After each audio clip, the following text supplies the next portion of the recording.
Hey, welcome to Wolf's Watch. I'm Wolf, and we have with us today Dr. Barry Broughton. He has a background that is just too long to do a proper intro for you, Barry. But as you're watching this, what I want to let you know is bring questions, have something to write with, because Barry is an accomplished martial artist.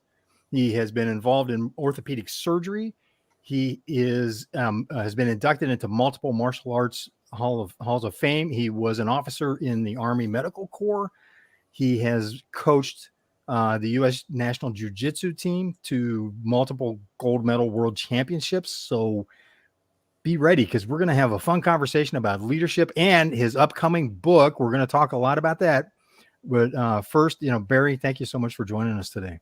Jeff, it's great to be here. I really appreciate the invitation. It's always fun to talk with you. It is. And I appreciate that. As you're watching this, I had the opportunity to have dinner with Barry and his incredible wife, Wendy, as they were returning from winning world champion gold medal with the U.S. Jiu-Jitsu team when they were in Los Angeles. And that was just a fun dinner. I always remember that. Yeah, it was a great time.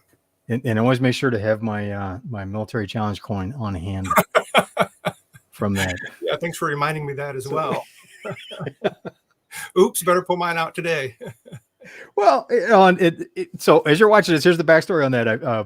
A colleague of ours had given me an Air Force challenge coin, which is fun all in itself, with Barry having an Army background. And I had it in my backpack and reached for it. It was there. I couldn't find it. But here I am with someone who's a high-performing leader, a high-performing coach, and I didn't find my challenge coin because I didn't dig deep enough. How embarrassing was that? There's a story there. Yeah, right. Where else does that present in my life? Good Lord. I want to ask you about the book. I've got to hang on a second. So as you're watching this, here's Barry's new book. Is instant bestseller, wasn't it? I mean, it's just been a huge hit. About 2 weeks, yeah. Anatomy for Martial Arts went straight to bestseller list. Very, very popular. Anatomy and biomechanics. This is really a deep dive into the physiology of self-defense. Yeah. Hey, what was the catalyst for bringing this book together? Well, a lot of different things, and it's really hard to pin down sometimes. But you've trained in martial arts yourself, and so you understand that oftentimes, in order to really get a certain technique or whatever you're trying to do, in order to make it as effective and as efficient as possible, you've got to have a basic understanding of how the body's supposed to move, and probably more importantly, sometimes how it's not supposed to move. And so I kind of want to get something out there that was more comprehensive and more in depth than just a cursory memorize what muscle is where. And so it's been kind of in the back of my mind for probably 10 or 11 years now. And I had a bunch of false starts and a bunch of redos, and I started to do it, and then I kind of realized I got to go in a different direction. It's not going to work this way. And so this is kind of at the culmination of 10 years of work and labor, trying to make it so that martial artists and martial arts instructors have real, adequate, professional information on anatomy as applies to martial arts, not only the anatomy, but the biomechanics of executing certain techniques. I've had the great fortune of traveling around the world and working out with a lot of different amazing martial artists. But if you don't have a true understanding of anatomy, oftentimes people have misconceptions or false impressions of really what's happening with techniques. And what happens is the techniques either become ineffective, or sometimes they hurt themselves in the process of trying to execute a certain technique. And so I see that a lot with the hurting ourselves. I see that a lot with joggers. Yeah, I watch people jogging, and I'm like, I was trained to sprint. Yeah. And the first time I ran a 5K, I had to completely relearn how to run because it wasn't an appropriate form for a long distance. And that left me watching other people and just going, oh, you're doing more harm than good. Right. Yeah. When I was doing sports medicine, that was a big factor, is trying to get people to understand the type of running that you're doing, that it's different. There's a different gait involved with that. And the same thing holds true with martial arts. And so I kind of wanted to, along the way, dispel some martial arts misconceptions and some martial arts myths that kind of goes along with what people are teaching, and then hopefully raise the level of academics and professionalism along the way. Is that depth of understanding part of what makes the difference between, like a world-class gold medal champion jiu-jitsu team, for example, and those of us that are, oh boy, how do I put it politely? Maybe more karate daycare members. Yeah, don't make me go there, please. I'm trying to behave myself today. So, well, it's yeah, I see more and more, and I'm glad after. I mean, I've had just enough training to know what how little I really know.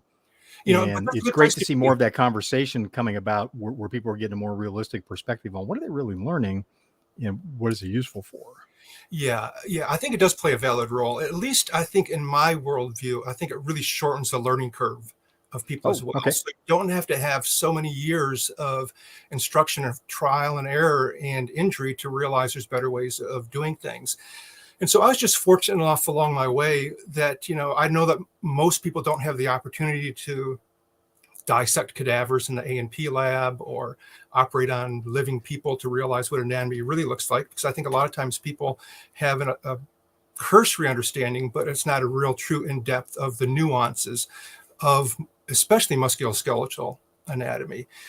And so I think that it shortens your learning curve, because what I realized for me, the first time I dissected a human shoulder, was the head of the humerus was not the way that I really envisioned it. And so I thought, well, shoot, that doesn't not quite what I envisioned. And once I dislocated it, I thought, wow, that's really cool. Oh. And then during surgery, having a fully exposed shoulder, I realized, well, that's why an arm bar doesn't always work the way you apply it sometimes. And if we did something else to tighten the rotator cuff, then maybe it would work on a higher percentage of executions. And so, yeah, indeed, that does happen. And it shortens people's learning curve, makes it safer for the practitioner and the opponent. So, yes, yeah. And safety on the mat is certainly, I like that saying, practice, learning, and injury. Yeah. Because that does, with any kind of aggressive athletics, there's always the opportunity for a little bit of injury here and there.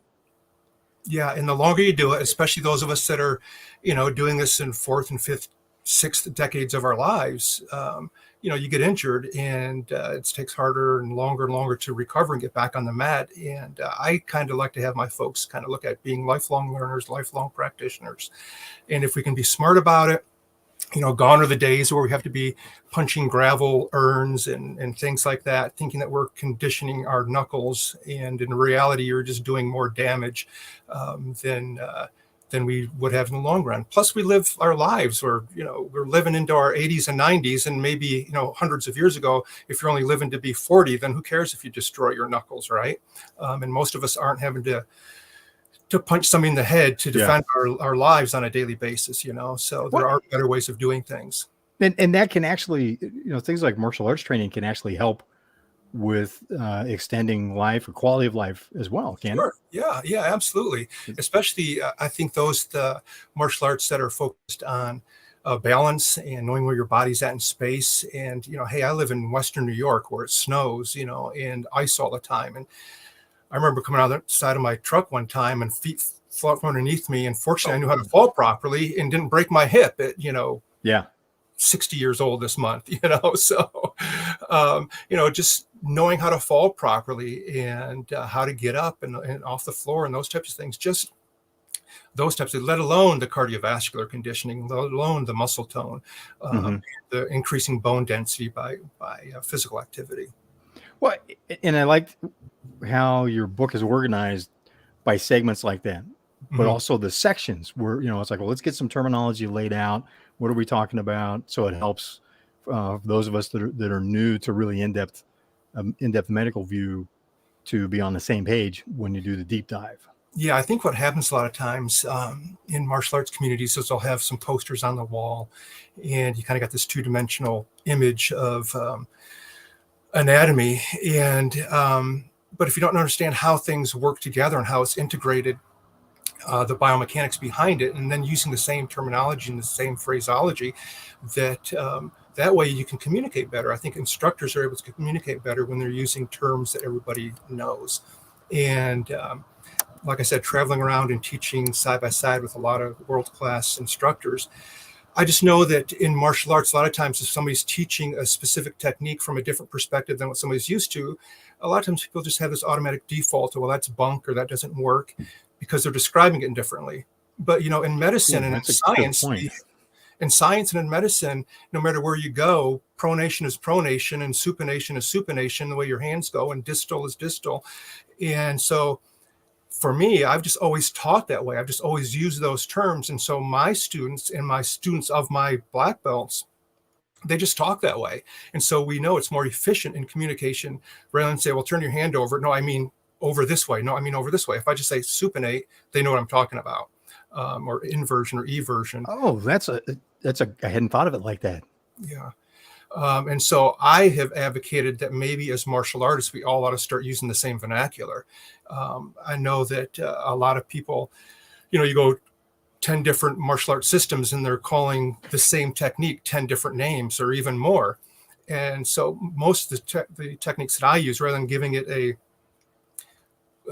name that a lot of people use, it's more of a descriptive type term, so that no matter what environment you're in, then it's more of a descriptive term, because I do teach a lot in places where they're not my students and I don't know what their background is. And so I just try to use the term, like, instead of like for you, a bent arm, what I refer to as a bent arm bar, some people call it Americana, or some people call it a key lock. And so I just refer to it as a bent arm bar from the mount or side control or whatever the situation might be. So the same thing holds true in business, is we got to have a common language so that your employees and that your staff and your team members know what we're talking about. If communication's a two-way street, and so they got to know exactly what you're referring to. And so you take the ambiguity out of it and you're much more efficient, much more effective as a team. When you see that a lot in marketing, where different companies call the same thing different things for marketing advantage, or they've got a new angle on it, or more tragically within companies, all the communication errors that happen because of the technical language barriers. Right. And they don't, it's like, yeah, I think I know what that means. So, it's like you say supination, go, oh yeah, I've heard that word. I know what that means. It's no, I probably don't know it to the depth, and certainly not in the way it's meant. And in business, it's too easy to gloss that over. Yeah. And, especially with a lot of business and corporations that are international nowadays, and so not only is it using the correct terminology, but it's also lost in just the translation from one dialect to another. So there has to be some form of international standard. A friend of mine is a quality control for a large international corporation. And so he's the head of the standardization of the quality control type stuff. And so they have to have a common language that everybody, whether it's in India or Germany or wherever, they're speaking the same language. Otherwise machines blow up, and that's a bad place to be. Yes. Not a good thing. You've had the opportunity to lead in the martial arts world, professional sports, and with combat with combat teams in the medical part of the Army. What is it that the leaders often miss? I mean, we're talking about communication. Are there other things that tie into the communication part, or a couple of other nuggets that perhaps you can share on what makes the difference between teams that just don't quite gel and those that perform really well from a leadership perspective? Well, I think that oftentimes we focus on the superstars and not on the whole team. Whether it be in sports or in business, oftentimes we look at the high performers, and that's where we kind of put our focus, or the focus on the people that are winning all the time. But I think that if we really address and keep an eye on the whole team and not just the superstars, then I think we end up having a more cohesive team. As an example, for us, I've got team members who rarely compete, and some that have never competed at all, but they're integral part of the team. They're there at every single practice. They're there for good training partners and always pushing those that are competing, a couple of times a month. And they know that they're an integral part of the team. And those that are competing all the time know that they are. They may not be putting the medals around their neck, but they are just as valued as those that are when you're looking at it from a team perspective. And so a lot of people think, well, Jeepers, you're doing martial arts. How is that a team sport? When you're on the mat by yourself. Well, yeah, that's true. You're out there fighting by yourself, but you don't get there without a team behind you that's gotten you there. Otherwise, you're just kind of a paper tiger. You've got to be able to apply the techniques against a resistant partner who's got full resistance and is trying to punch you back or kick you back full bore. And so if we just lose sight of the person that's doing the back office work, then that stuff's not going to get done, and you're going to be not filling orders or whatever widgets it is that you're making. And especially someone who's done a startup, and you're the yes. janitor, you're the receptionist, you're the everybody, and you're the face of what's going on. You realize how important those jobs are, and if they're not getting done, you've got to be doing it, where you could be doing things that are more valuable, like getting the widgets out to the consumer. But if you don't have somebody cleaning or making sure the standards are the same, they're just as important as what you do as the leader or as the CEO or whatever it is. But I think sometimes we lose sight of that. Yes, it's what's the experience that a customer has from the moment they walk through the door, whether it's a virtual door or a physical space. Yeah. And it's easy to lose sight of a lot of those people in that chain. And I think that's an important point that you make, Jeff, is that that we've got to be just as focused on the virtual world and the virtual storefront as we do the brick and mortar nowadays. I mean, I don't know how people survive without doing it nowadays. Yes. I mean, I talked to a guy before and was concerned about, where he's going to be listed in the yellow pages. Are those even a thing now? But there is still a yellowpages.com. There is. That's right. Yeah. As you're watching this, if you're under 40 years of age, Yellow Pages was a big book that was yellow, and it had business contacts printed on it, so you could find your nearest plumber or your nearest business for whatever you might be looking for. Yeah. It's like a dictionary for businesses or GPS for businesses. Thank you for clearing that for me, Jeff. Well, it makes a difference, how to not lose sight, especially in the remote workforce now. Yeah. How to not lose sight of the people that are really making things happen, because we're even less visible. Yeah. And you hear people say that those that are working remotely aren't probably really working. And, I guess that probably just depends on the industry in which you're in. But maybe some of that has to do with leadership, and maybe some of it has to do with how vested those people are that are working from home, how they're feeling as part of their job. But I tend to I think everybody wants to do a good job. You're going to have slackers out there, but most people find value in what it is that they're doing. They want to be productive. They want to provide a good service. But if they don't feel valued, if they don't feel like what they're doing is of value to the company or whatever they're working for, and they're not being validated, then of course they're not going to be productive at home. And they're certainly not going to be productive once, the boss has turned their back. And so I think that as leaders, our job is to provide that source of value and validation to our team members. And, we live in a really educated community now globally that I think the populace now has a lot of different options, and they know it, especially in a gig economy like we're in now. I think most people that are working for somebody else realize there are other options out there. Yes. I can do it on my own, or I can do several different gigs and make just as much without the hassle and the stress and the brain damage of dealing with a knucklehead boss. So we've got to make sure that those that are in the cogs of our machinery of our business, that they are feeling like they're valued for what it is they're doing, and not some, placating them with some false sense of, oh, you're such a good guy. But really, they've got to know how they fit in and how the company values what it is that they're doing. Well, and people see through the false platitudes, right, pretty quickly too, don't they? Yeah, I think so. Yeah. I had another question about that as well. I mean, if whether it's a virtual environment or traditional workplace, isn't it really the leader's responsibility if someone's not performing or they're not connected, they're not doing as much as they could, or the team overall isn't performing? I Yeah, mean, I think it people always make goes. decisions that we I can't think it always goes control, back but to it's leadership. still. Yeah, I'm sorry. Go yeah. ahead. I was just to just say I think it always goes back to leadership.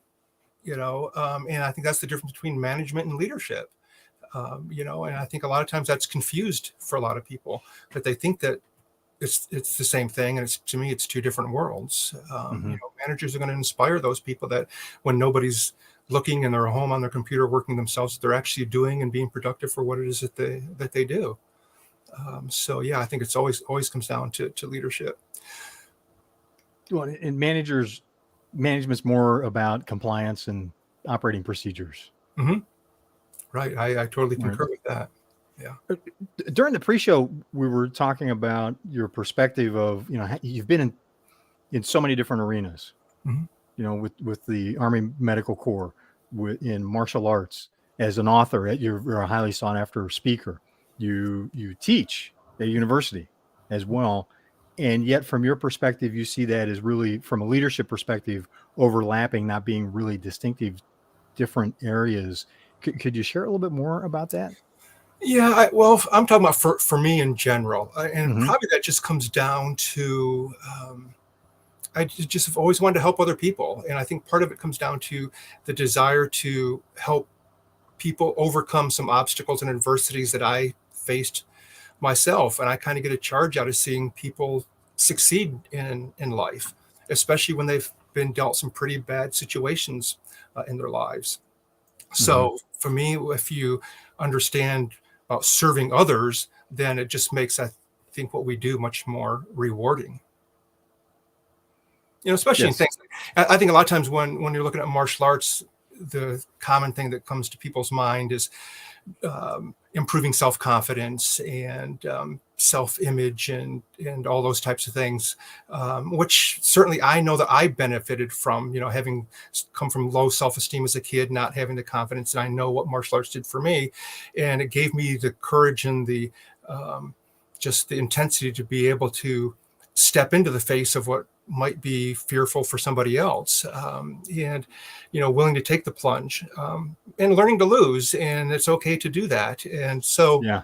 um, I've just kind of, everything that I've done in my life, I think is, as an adult, I think has been to try to help others kind of be able to see the same thing. I know that I've been given a lot of opportunities and taken a lot of opportunities other people I haven't had, and so I try to help other people do the same thing and feel like they're living a fulfilled life.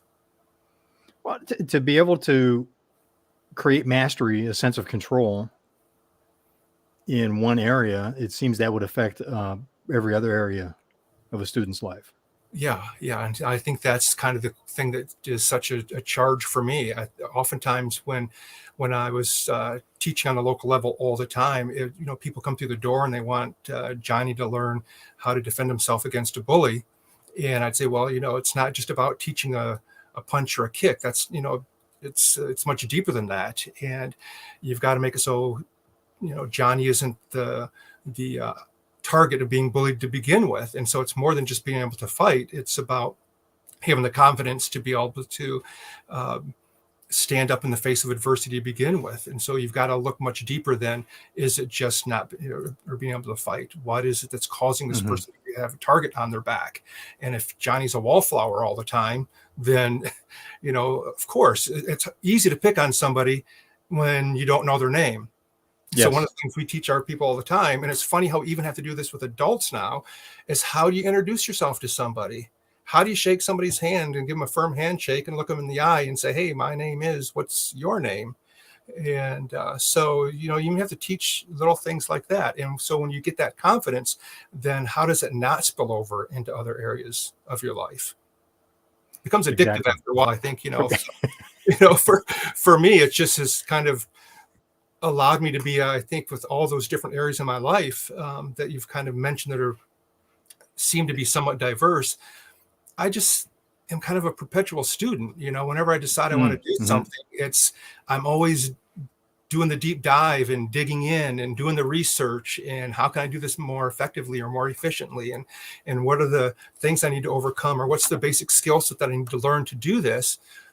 And So I think that's another facet that kind of ties all this together. But as leaders and as, entrepreneurs, that better be part of your makeup, and part of your DNA after a while.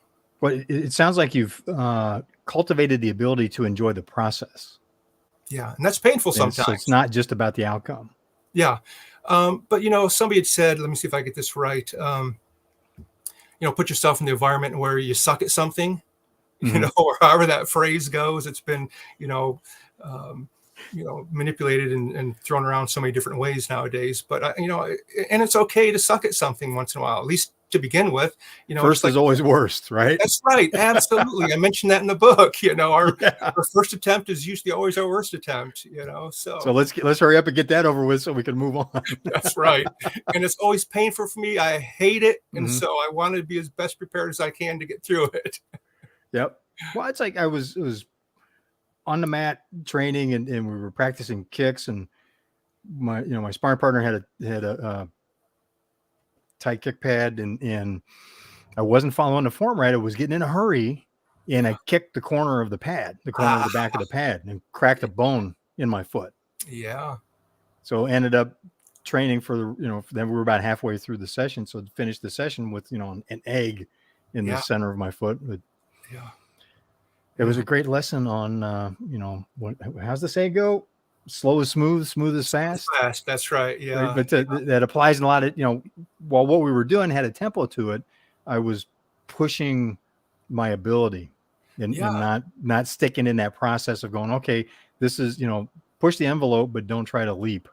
Right. And when you don't open that gate and you shorten it and you end up hitting, an elbow or whatever it is, the same thing holds true in everything we do in our life. You take shortcuts and somebody's going to get burned, so it's going to hurt. Yes. I have another question about the book.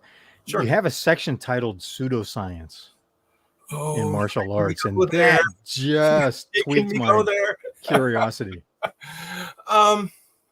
Pseudoscience. It's called Pseudoscience in Martial Arts. And, when I first started writing this book and, years ago, people would know that I'm writing it. And so there'd be martial artists that say, well, you're going to have a section there on pressure points and meridians and stuff like that. And, I got to thinking, not one physician, not one scientist, not one person who's scientifically literate ever asked me that. And so I struggled. Wow. I thought, do I include that or not? Because I didn't want to have, because this book is like almost 500 pages, and so it's like a textbook. And so I didn't want to have anything in there that was kind of lent credibility to age-old myths and misinformation. You mean you can't teach me the Spock grip to just I'm sorry, put someone to sleep? I'd make a lot of money if I could, and some people are trying to still do that. But so basically what it does, that section just kind of explains the science behind some of those things. And what might be considered a pressure point, what might be considered a meridian, what might be considered, chi is probably always boils down to physics and biomechanics and anatomy and what could be anatomical vulnerabilities. And so again, going back to, let's just call things what it really is and not what you think it is. And so take the effort to learn something new, take the effort to learn the real biomechanics and the real anatomy behind something and just call it what it is and take the mysticism out. Because as martial arts instructors, it's our responsibility to make sure that our students will learn something valuable, something that's going to work in the heat of battle or in a self-defense situation. Because if they're deceived into thinking something's going to work with some magic chi button and they get killed, it's on us. And so that section was not meant to poo-poo anybody or to be disrespectful to anybody. It just is really about just trying to describe what it is that people are perceiving as happening and what's really happening. Oh, and that was what I loved, the way you crafted the title, because it's certainly an attention getter. Yeah. In order to look, let's talk about the reality versus versus pop culture, because a lot of times if it's popular, it's probably wrong. Yeah, and I think a lot of times those it's bizarre to me that here we are in 2022, and people are still teaching some of that stuff. But there's always going to be a segment in our population that are looking for the easy way. They're not willing Yeah. to kick the corner of a tie pad and have a bruise on their foot or broken bone and go back to train. They want something that's going to be the Yeah. shorter, easier route. And so Well, that people, and we are constantly bombarded with the entertainment version of the right. one hit, boom, it's over. Right, and I even talk And about that. So in each of the yeah, chapters, there's sections on clinical significance and martial arts relevance. Like you always see, one of my big pet peeves is forehead to forehead headbutting in fighting in movies. Well, I've seen people knock themselves out by trying to headbutt somebody forehead to forehead, and it's just not a good move. And so we try to dispel some of those things as well as tactfully as possible and educating people on what's really happening when those things happen. so it's just a great reference guide for anybody that's involved in martial arts training. But also, it seems like it would be a good guide for instructors and those that are running dojos. Yeah, and we've gotten a lot of good feedback from martial arts, martial arts themselves, academy owners, instructors, and even physicians and nurse practitioners that got the book. And a lot of them have said there's more information. Really?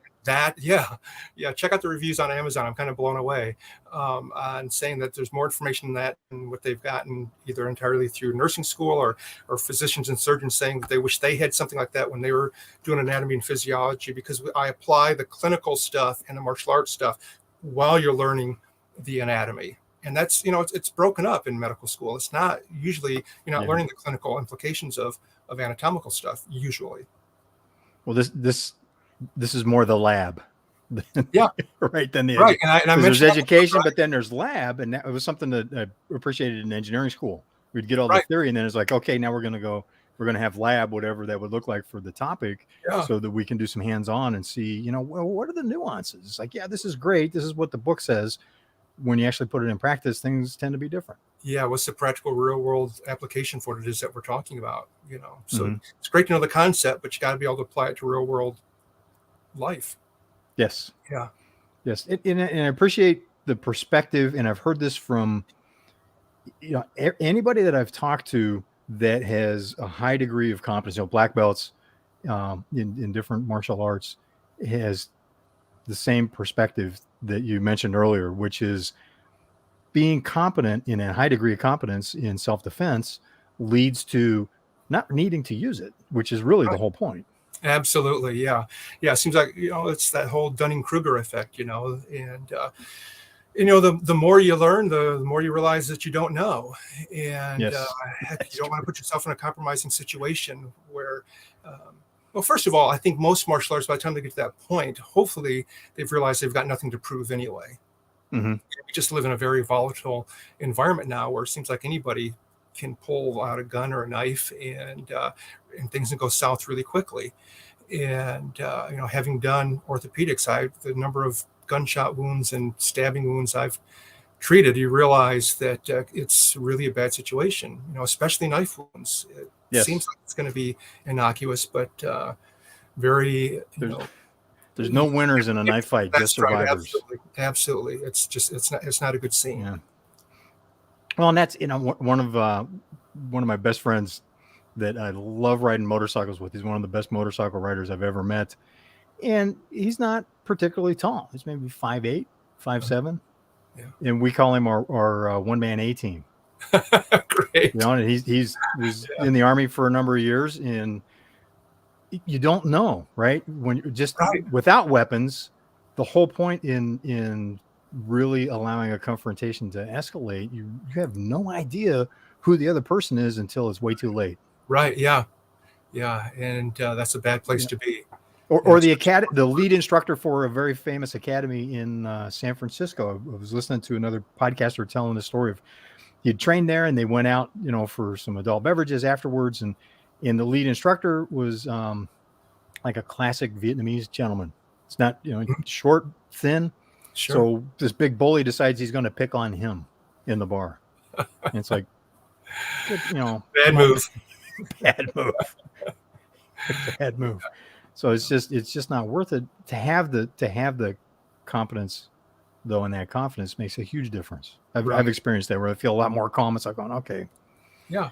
Well, isn't Yeah. that the cool thing with women's self-defense as well? Yes. Just the way that they carry Yes. themselves afterwards, and I tell, women this all the time. Unfortunately, my wife, she's, a little tiny thing and, maybe 100 pounds soaking wet. And so when she, And completely dangerous.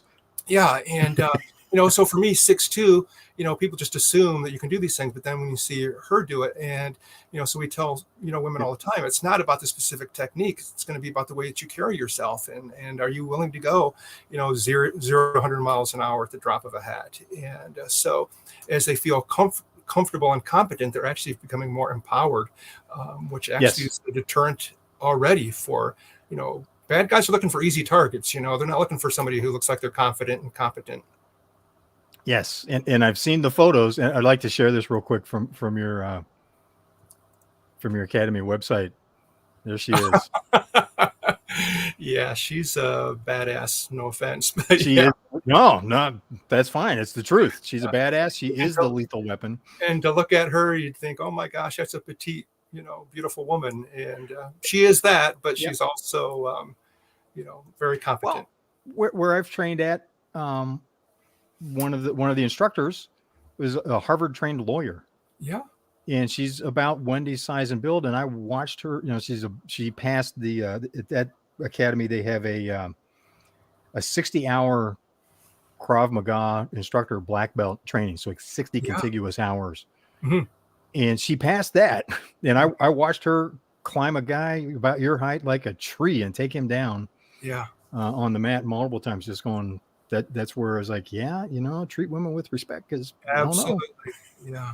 But it makes it so much the increased situational awareness, mm-hmm. and having that confidence, so they don't look like it's going to, because a lot of attacks are opportunity based. So if it doesn't look like it's going to be easy, that screens a whole lot of noise out right there. Absolutely, be able to make that eye contact and all those things are just.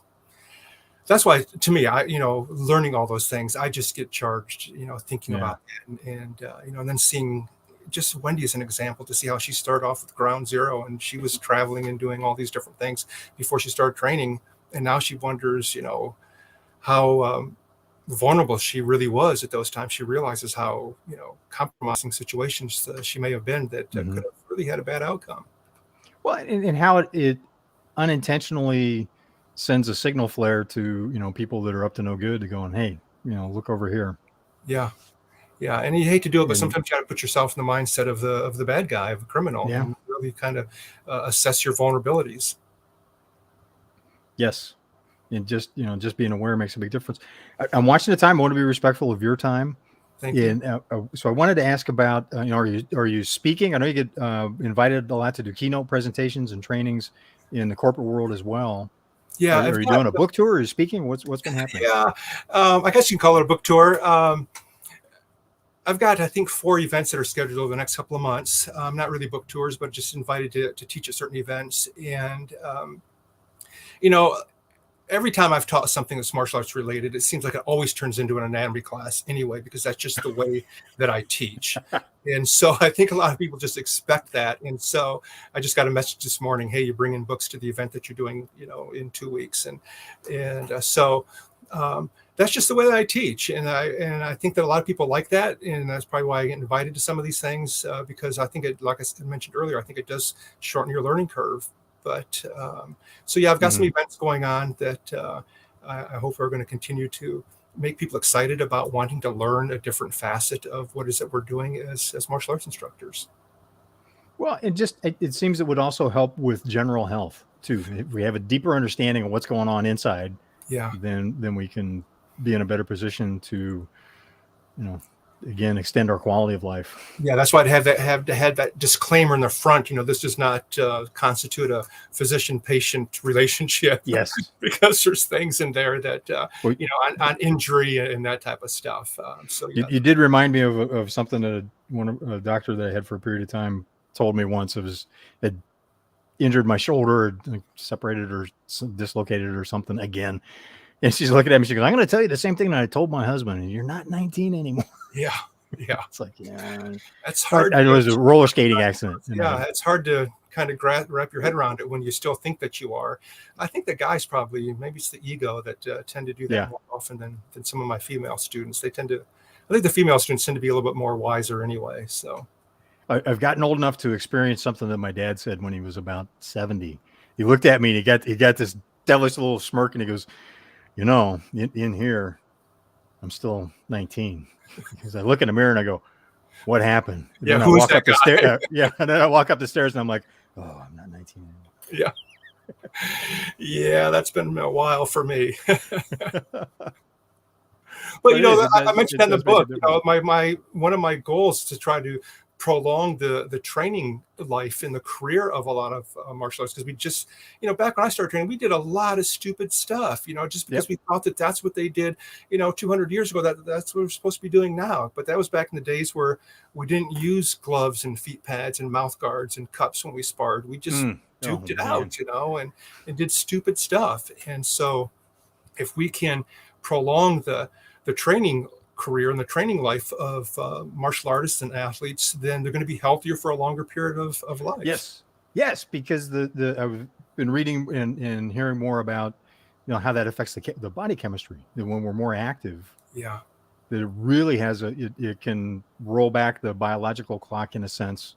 You know, and again, this is not medical advice. This is just something I heard on the internet. It must be true. It's got to be. But that it biochemically, it has a very positive effect because our body produces more chemicals that help us stay healthier. Yeah. We had where I trained, we had a couple. They've been married for like 50 years. They're in their 70s. Yeah. And I got to watch them pass their brown belt tests together. Nice. And it's like, okay, I got to step up, right? And I had a hard time keeping up with them on the mat. One of my black belt students is 75, I think. And I think he tested for black when he was 68 or 69 or something like that. He had trained years and years and years ago in a totally unrelated Kung Fu style. And so what he did didn't really translate well to what we do. But he's just a rock star. I mean, he's just one of those guys that because he did things slow, like you said, slow is smooth and it's fast. And so he just realized that that's the way he had to train at first. And so he was just kind of, people just kind of took it for granted at first until they spar him. And then he hits you and rocks your world. And that, he's old man strong. Yep. Exactly. I'm watching the time. I know you got to get going. I promise to not keep you overtime. I really appreciate you doing. We'll have to do this again because now we're starting to talk about techniques. We barely scratched what you've got in the book. So we could talk about that some more. So hopefully we'll have an opportunity to do this again in the future. Well, anytime, Jeff, just let me know. And I appreciate you inviting me to do this today. It's always fun. So yeah, give me a call. And reach out as you're watching this, reach out to Barry. If, great training, great speaker. If you have a speaker series or you're looking for a keynote speaker, there's so much more that he can bring to the table in terms of the academy that he runs. And you got to get the book. Get the book. Order the book. Yes. So reach out to Barry at Broughton at AKT Combatives. That's their academy. And Barry, thanks for being with us today. Thank you, Jeff. I appreciate it. Thanks for being a part of Wolf's Watch. I'm Wolf, and I will see you on the trail.